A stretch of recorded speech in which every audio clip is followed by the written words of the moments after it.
Hello guys, আজকে আমি আপনাদের বলবো একটা সলিউশন। এই যে যারা যারা ডায়লগ করে, যেরকম কি নীলাঞ্জনা, তারপরে দীপ গুনগুন, তারা ডায়লগ করে। যেরকম দীপ গুনগুন একবার শুট করেছিল না, সে শুট করেছিল শাশুড়ি ভার্সেস মডার্ন বৌমা। ওর মধ্যে তাদেরকে ডায়লগ লিখতে হয়েছে, জেরক্স করতে হয়েছে, পেপার কিনতে হয়েছে। আর এই সলিউশন আমি নিয়ে চলে এসেছি যারা যারা ইউটিউবার আছো তারা তাদের জন্য। তো এই যে এইটা Sonarpur VIP x the road VIP রোডে পাওয়া যায় মাত্র একটা 5 টাকা। আর এরকম একটা বক্সও দিয়ে দেয়। এইটাকে এখান দিয়ে খুলতে হয়, আপনারা দেখতে পাচ্ছেন। এই যে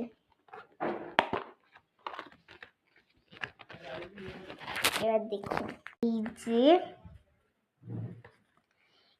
যে এইটা পুরো একটা পেপার, এর মধ্যে আপনারা ডায়লগ লিখতে পারবেন।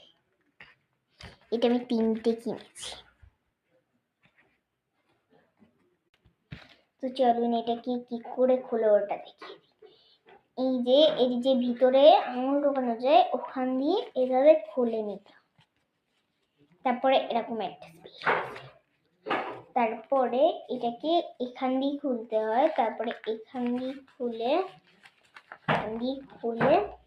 এটাকে আপনি জেরক্সও করতে পারবেন, ডায়লগগুলো জেরক্সও করতে পারবেন, না হয় নিজের হাতে লিখতেও পারবেন।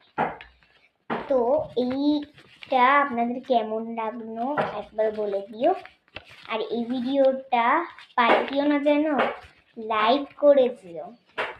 আপনাদের জন্যই আমি এত কষ্ট করছি। আমার স্বপ্ন ছিল ইউটিউবার হওয়ার, কিন্তু আপনারা আমাকে সাবস্ক্রাইবই করেন না। ও আমি তো ভুলেই গেছি, আপনারা তো মেয়েদের দেখতেই ব্যস্ত। আর এত গরমে তাও আমি স্টুডিওতে এসে ভিডিও করছি। স্টুডিওতে গাইস এত গরম, এখানে একটা ফ্যান নেই, এসি লাগাবো কাল।